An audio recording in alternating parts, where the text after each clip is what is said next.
What's up, guys? Happy Friday. Here in my garage. Just got back from the gym, actually. One of the things I want to showcase to you, a quick mobility exercise. It's called the Lotus sitting position.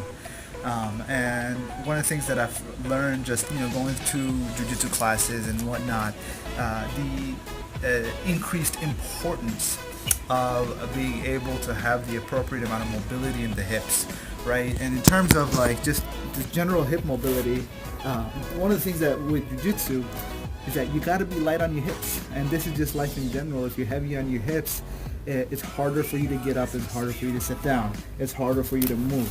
And one of the things that just regular in terms of being able to get up off the ground, like this sitting position is something that allows you to be light on your hips, right? You get up and down off the ground, boom, you get up quick and easy. And in fact, this is a classic sitting position, third world style, that allows you to get up easy, get back up and down. So the importance of being light on your hips and having the appropriate kind of mobility and strength is paramount. Essentially, being able to live strong, healthy, fast, and all of that. So one of the things that I found is that there are certain standards, right? I've talked about strength standards, especially in the area of the upper body and lower body. There's also mobility standards.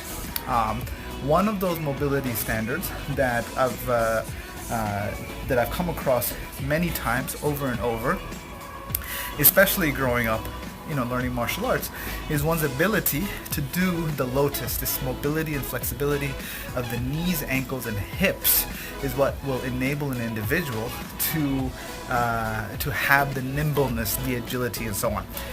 Let me showcase to you exactly how we do this, right? So for somebody and I generally tend to have tight ankles.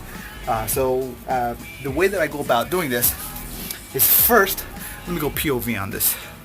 So first what I'll do is I'll have a sitting position, something similar to this, right?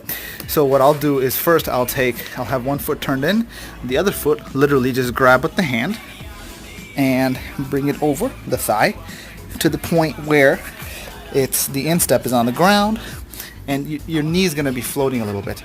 Now the point here is if you're really tight, you might start feeling tension. The idea here is to relax. And what I would say, literally put your elbow down on your foot and sit like this for maybe 30 seconds. You might want to even just bop your knee up and down a little bit.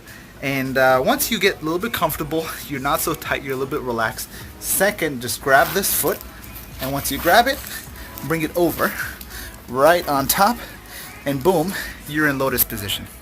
Now, you have this position. The idea here now is to simply relax. Even if your foot slides a little bit, that's okay.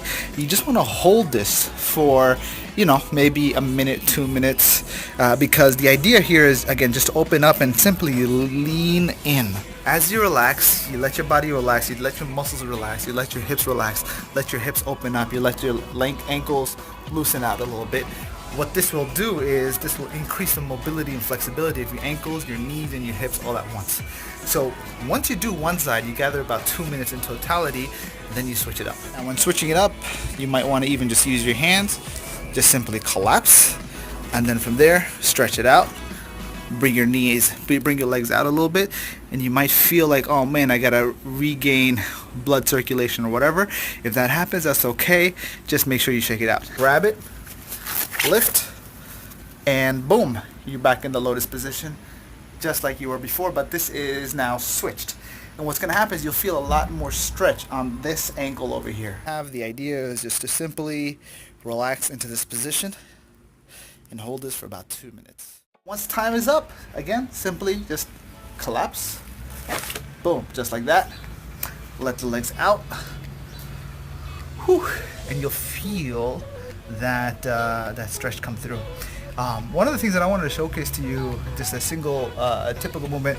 Now, we talked about mobility and strength standards. The whole idea is to be mobile, to be able to move, to be able to respond, to be able to adapt and react to the stimulus around us in the real world. One of those things is now the thing is, generally when we train to do squats, right? So if we're talking about doing, generally if we're talking about doing squats, we're talking about doing squats on one leg, but then being able to rotate. But what about being able to squat down on one leg if you don't have that ability?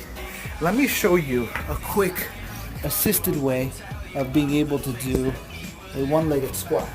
The appropriate position. So I'm gonna squat on this leg, put that leg out there. Boom. Boom. So that right there is a squatting option that you'll have to be able to build out that one-legged movement. Simple procedure or process workout that you can apply once a week. That's it. Once a week. Do 5x5, 5 reps on each side, totaling 1 set. Do 5 sets of that, and boom. Do that once a week until you see yourself getting stronger, and then just go from there. And the great thing about doing this assisted one-legged squat is that you can adjust the assistance just by your body position and how much you're helping yourself with your hand. That's it. If you guys benefit, I'll see you soon.